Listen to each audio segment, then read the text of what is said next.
Rais, mimi na mambo matatu kwa heshima yako, kwa sababu umekuja area yetu na nataka kupea governor nafasi yake. Nafasi ya kwanza nitataka tu kuomba kwa njia unyenyekevu. Kuna nyumba za serikali watu wamepewa notices za kutoka. Mimi sipingi mradi wote wa nyumba isijengwe, lakini ile muda wamepewa ya kutoka tu ndio ilikuwa inatatiza. So wananchi wapo wameambiwa watoke by April 31st. Na watoto walishaingia form 1, wengine waingia form 2, washaingia mashule na washalipa makaro zao. So ningeomba tu wapewe nafasi kidogo, waongezewe muda kidogo ili waweze kutoka, kwa sababu tayari umehakikisha kwamba nyumba lazima zijengwe na tuwezi kusema la.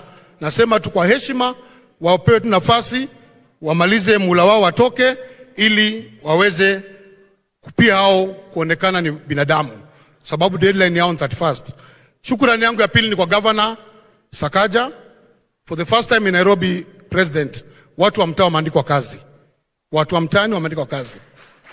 Hiyo ni jambo lazima tumpongeze, na kwa sababu ako hapa ni vyema tuseme anafanya kazi na bado aongeze kufanya kazi.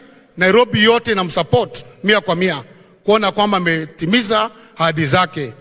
Ya mwisho nataka kukushukuru kwa sababu nasikia MC anasema opposition wanasema mambo tax.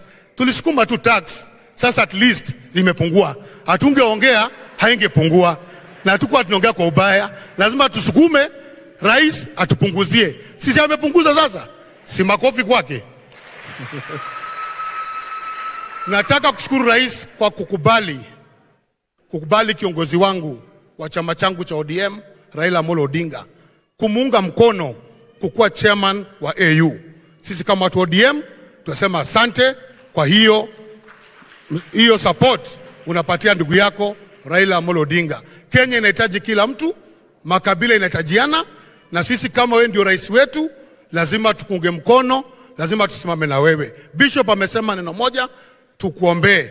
Umebeba Kenyans zaidi ya 50 million, ni kweli ya ulali, na sisi tutakuombea na kuona mahali unaweza songa, tutakusongesha na support.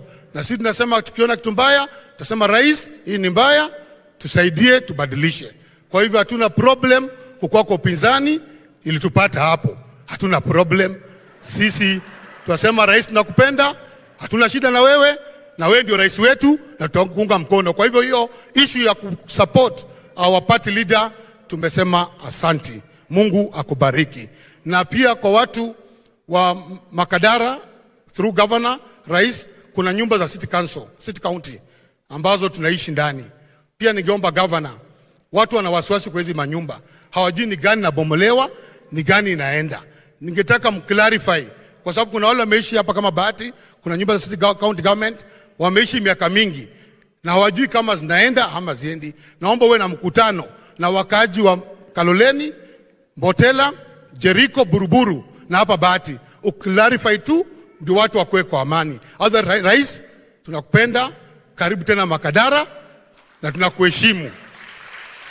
Pengine wengine walikuwa nafikiria Aladwa akija hapa atakuja kupiga rais. Bishop alishaniambia make sure usipige rais.